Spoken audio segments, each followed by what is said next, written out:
for the introduction.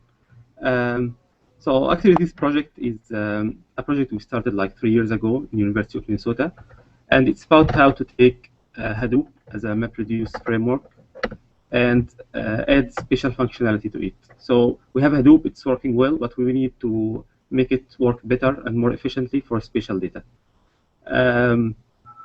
We've made like a good progress in this project. It's currently it's open source, so you can go to specialhadoop.cs.umn.edu. You can download it and play with it. It plays the same as Hadoop, so you can write MapReduce programs on it. But when it comes to spatial data, it becomes more efficient. So, as you might know, Hadoop is like a framework for large-scale data processing. It has been around for like six years. The point of Hadoop is that there is a huge amount of data available, and we need to process and analyze this data. So the Hadoop project, or as MapReduce project, it uses MapReduce programming paradigm to process this data, and it's widely adopted in many applications like terabyte sorting, graph processing, machine learning, behavioral simulation, and many other projects. So when it comes to spatial data, we also have increasing amounts of spatial data coming from different sources like smartphones, space telescopes, medical data, and this inspires us to use Hadoop to process this data. But the problem is that Hadoop is ill-equipped for spatial data processing. Yes, it can process spatial data, but it's not very efficient. And I can show you this by example. So let's say we have a file that contains some points or a set of points, and we need to filter the points that are in a specific area. So we can do this by this program. So we can know the point as like an x and y or lat and long, and then do primitive comparison and to do the range query. But when it comes to spatial Hadoop, it becomes more efficient because first I'll tell spatial Hadoop that this is a point, so it knows that it has a spatial meaning, and then when I do the filter operation, and I can write it in a more efficient way using the primitive operations in spatial Hadoop, like overlaps and makebox, to know that this is a range query. But it's not only about the language, but it's also about efficiency. So if you run the first program in Hadoop, it will take like 200 seconds to run. This is on like a 34 gigabyte file. But when it runs the spatial Hadoop, it finishes only in 2 seconds. And the reason it finishes so quickly is that spatial Hadoop understands that this is a spatial operation, and it uses spatial indexes built on files. So it builds spatial indexes and uses spatial indexes to quickly filter out the areas that needs to be processed. I'm going to show you now a quick demo of how spatial Hadoop works.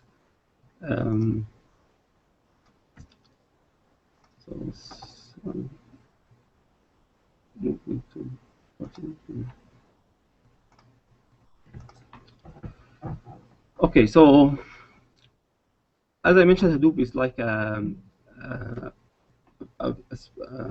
is just a MapReduce framework like Hadoop.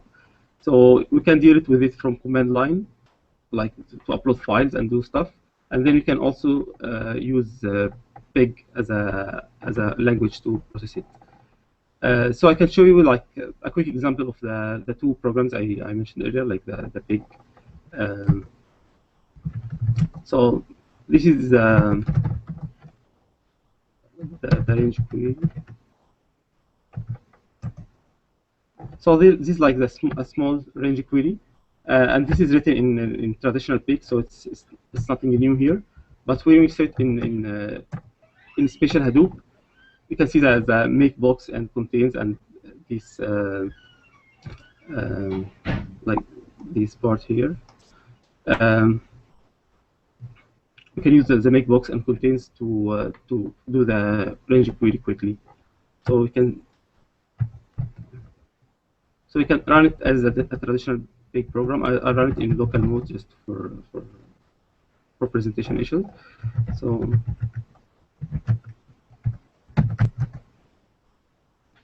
as you see, it will run very seamlessly, and then this is a small file, so it will run quickly and return the result. and you can see the results here. So these are the results of the program. So this filters out the points in a specific area. The good point is that we can use Spatial Hadoop to do more complex processing, like filter polygons instead of points. This is not a very trivial operation to do, but we can still do it very efficiently in Spatial Hadoop. So the program looks like almost the same thing. But we use here the overlaps. So we check the overlap between a polygon and the range query, and still it runs very efficiently.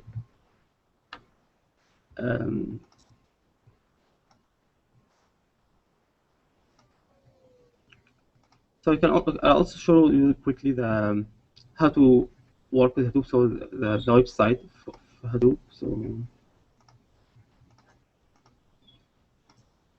So this is a Spatial Hadoop website, spatialhadoop.cs.umn.edu.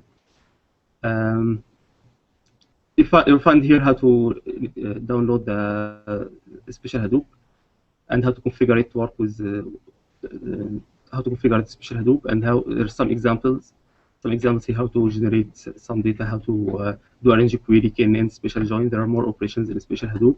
There are also tutorials here of how to implement your own spatial operations. So if you have a custom spatial operation that is not in Hadoop, you can still implement it and run it efficiently. And also there is Pigeon. So Pigeon is like the spatial language, spatial extension of Pig. You'll find also a tutorial here of how to use it. What is the available functions? So we have some available functions here, and we are working on it to extend it more.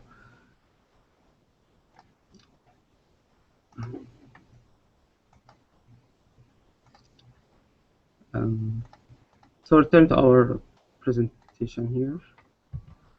So this is the architecture of Spatial Hadoop. It has a layered architecture, 4 layers. At the bottom, we have the storage layer, which have the spatial indexes. And then in MapReduce layer, we add more components to allow using the indexes in MapReduce programs, in special MapReduce programs. And there is a layer of operations, which contains all the operations we created, and you can add more operations in this layer. And then the language layer on top, this contains like the abstraction of everything of the system, so users can deal directly with the language layer. And there are 3 types of users that can work with Spatial Hadoop. So we have the casual users. These users are not like technical users. They are not aware of how to write MapReduce programs, but they can use the functionality available in Spatial Hadoop to send some special queries and get the results. There are also more advanced users, like the developers, who can write custom operations. Like currently, we have like a dozen of operations, but some people want to write more advanced operations or more custom operations. They can write these as MapReduce programs, and they can use the spatial indexes available in Spatial Hadoop to process these operations very efficiently. And there are also system administrators. This can configure the Hadoop and Spatial Hadoop parameters to allow the system to work more efficiently. So I'll talk quickly about each layer here. So the first layer is the language layer. We did not create our own language, but we extended Pig, and we call our extension Pigeon. So Pigeon is like the spatial extension of Pig, and it contains some user-defined functions and some data types that allows doing spatial operations in Pig. And also it conforms with the OGC standard, which means we can reuse existing code like PostGIS and Oracle Spatial. These are also standard for OGC. So if you have existing programs, you can simply use them in Pig, and then you can run it in Spatial Hadoop. And it's all implemented as UDF functions, so user-defined functions. So which means it can work on any version of Pig. So we didn't need to change inside Pig itself. This is a quick example of how to use Pigeon. And as you see here, we can use existing. We can like merge existing functionality of Pig, like the group by and for each, with the special extension, like the union operation here in from Pigeon. So next is we'll go to the storage layer, and this is like the main work of Spatial Hadoop is in the storage layer. It's how to build the indexes, special indexes in Hadoop.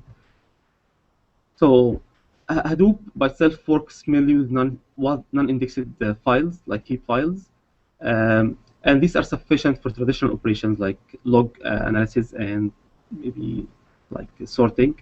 But when it comes to spatial operations, usually we need indexes because the spatial locality of most spatial operations needs nearby objects to be in the same, stored in this physically in the same place or like nearby places.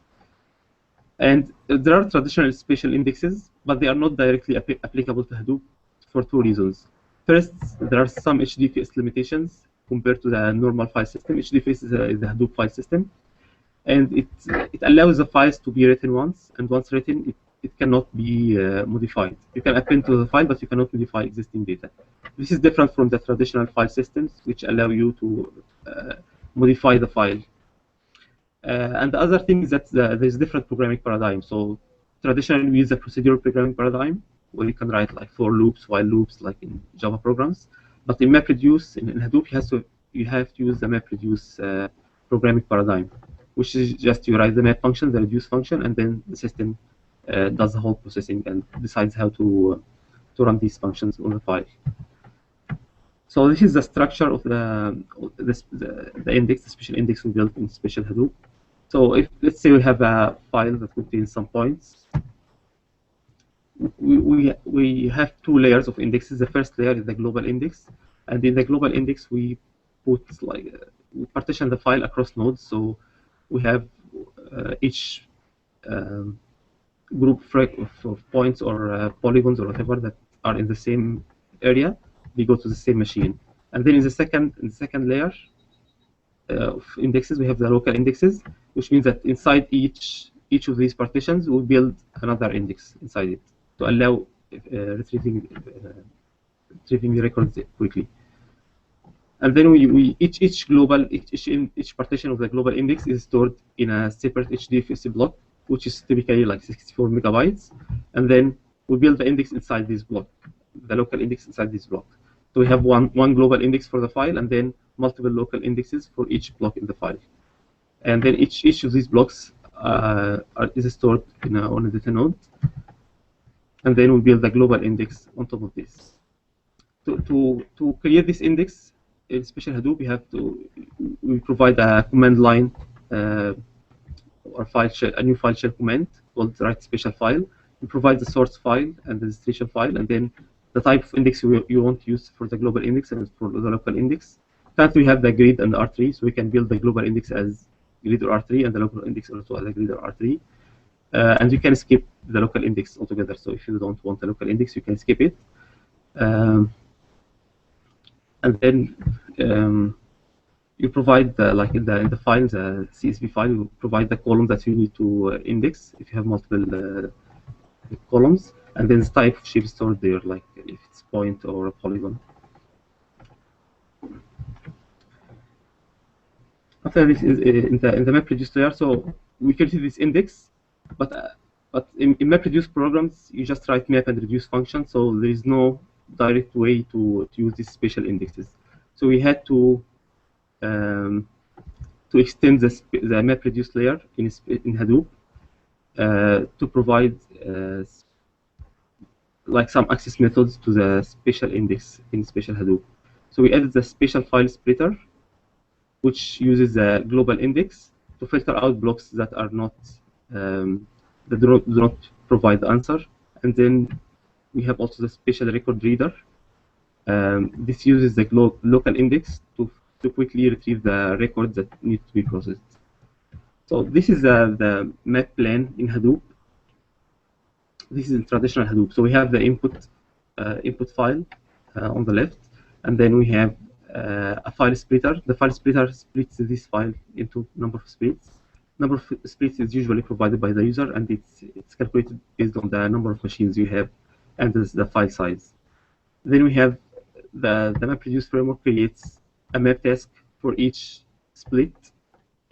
So we have a map task for each split, and then the record reader reads this split. So split is just a part of the file, like a chunk of the file. Usually it's 64 megabytes, like a file block. The record reader reads this file block or the split and retrieves all the records in this split. So it parses it and provides a set of key value pairs. Each key value pair represents a record. Then these records are sent to the map function to be processed one by one. When we move to Spatial Hadoop, we have the main change is that the input file is currently indexed. So now we have the global index, and we have multiple local indexes for each block in the file. And this requires us to change a little bit in the map phase of the Spatial Hadoop. So instead of the file splitter, we have now the spatial file splitter, and it takes an additional filter function. This filter function uses the global index, and it chooses which blocks need to be processed. So for example, if we have a range query, it can prune out some blocks that do not provide answer. For example, if they are totally outside the query range. And then we change the record reader to spatial record reader. The spatial record reader reads the local index stored inside each split, and then instead of sending the records one by one to the map function, it applies some filter function to this local index to quickly retrieve the records that need to be processed. So again, if you are talking about range query, for example, it can quickly retrieve the records that are in the query range instead of retrieving all the records. After this, in the operations layer, we build some operations, some special operations that can be used to process data quickly. So these special operations are implemented as MapReduce programs, but in these MapReduce programs, you use the new components with the spatial file splitter and the spatial record reader to make them more efficient. We'll give in this presentation case studies of range query and spatial join. We have a bunch of other operations like we have KNN query, we have polygon union, we have convex hull, we have lots of other operations, but I'll just show these two operations here. And developers can actually implement more operations using the same techniques. So all these operations are open source, so you can check the source code of Spatial Hadoop and see how the range query, spatial join, and other operations are implemented. And then developers can implement more operations like reverse nearest neighbor or KNN join. So for range query, we have a file that contains some polygons, and we have a query range. And we need to retrieve all the records inside this query range. What we do is that first we use a spatial file splitter to prune blocks that are completely outside the query range. And then for the remaining blocks which needs to be processed, we use the local index to quickly retrieve the records that are in the query range, and then return these records as our answer. This is much more efficient than traditional Hadoop, because in traditional Hadoop we have to process all the records in the file and compare each one to the query range. This runs much more efficiently. We have also in spatial join we have two files, and we need to retrieve all the polygons or all the shapes that overlaps each other.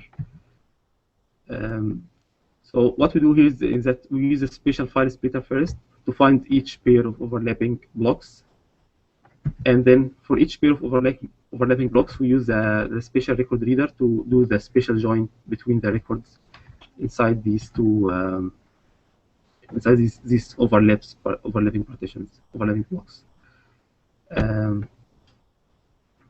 So this is also runs very efficient because it runs only at the map only job. So it's much more efficient than traditional Hadoop.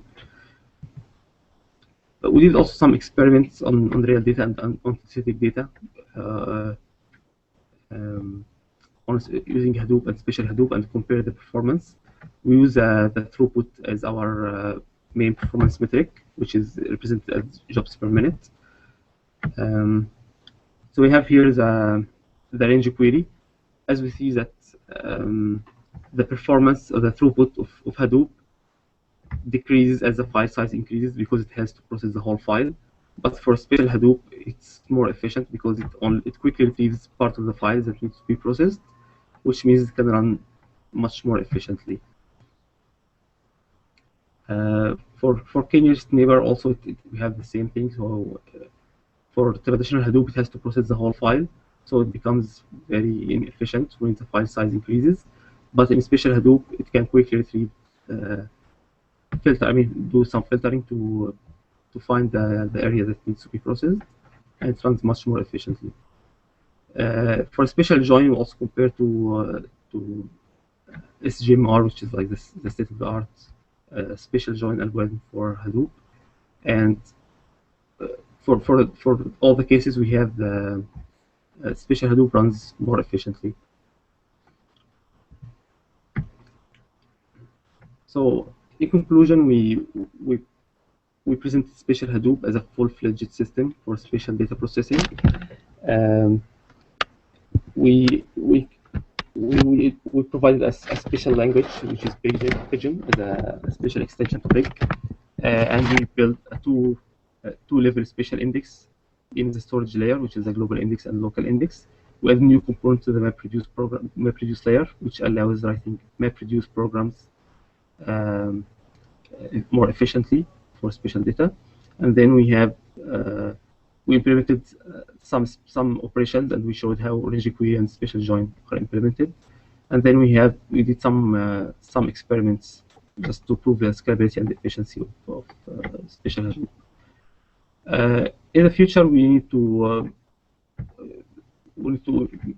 do much more efficient operations. Like for Special Join, we need to allow location-aware block placement. So if two blocks are overlapping, we need them at the beginning while building the index. They are placed on the same machine, which allows a Special Join to work more efficiently.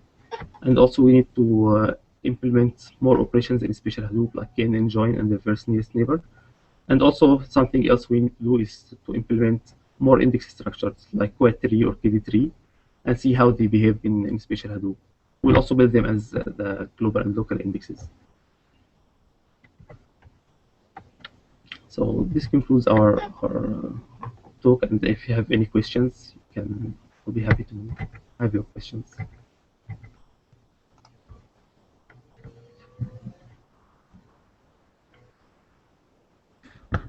Thank you, Ahmed. And so for those who don't know, you can ask questions through the IRC channel, the Location Tech IRC channel. It's embedded at the bottom of the page if you're watching the live stream from locationtech.org. You can also post them on Twitter if you'd like. Just use the Location Tech at Location Tech name so I can see them and relay them to Ahmed. You're also welcome to email them to me if you'd like at andrew.ross@eclipse.org. And we'll post them in the chat here for Ahmed to answer. So there's one question already. I'm just going to go back to IRC and see if there's any more. So there's a question about the prerequisites of Special Hadoop. So Special Hadoop is, as I mentioned, it's based on Hadoop. So it requires the same prerequisites of Hadoop are of course needed for Special Hadoop also. Currently, Special Hadoop is built on Hadoop 1.0.3. So if you need to work with Special Hadoop, you will have to work with this version, stick to this version, Hadoop 1.0.3. But very soon we will be providing a generic version of Special Hadoop, which can run on any distribution of Hadoop. So if you have like a Cloudera version or any later version of Hadoop or earlier version, you can still install a Special Hadoop on top of it. So basically, for short answers, the same prerequisites of Hadoop are required for Special Hadoop, but there is no other more prerequisites because it comes with all the libraries needed and everything.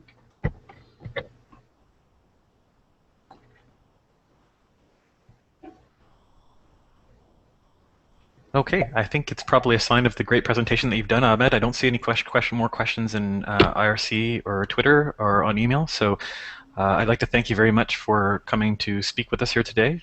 Should anybody have questions after the fact, watching the video, you can comment on the YouTube channel, or again, you can email me or get in contact with Ahmed. We'd be glad to answer your questions. Thanks again, Ahmed. Okay, thank you.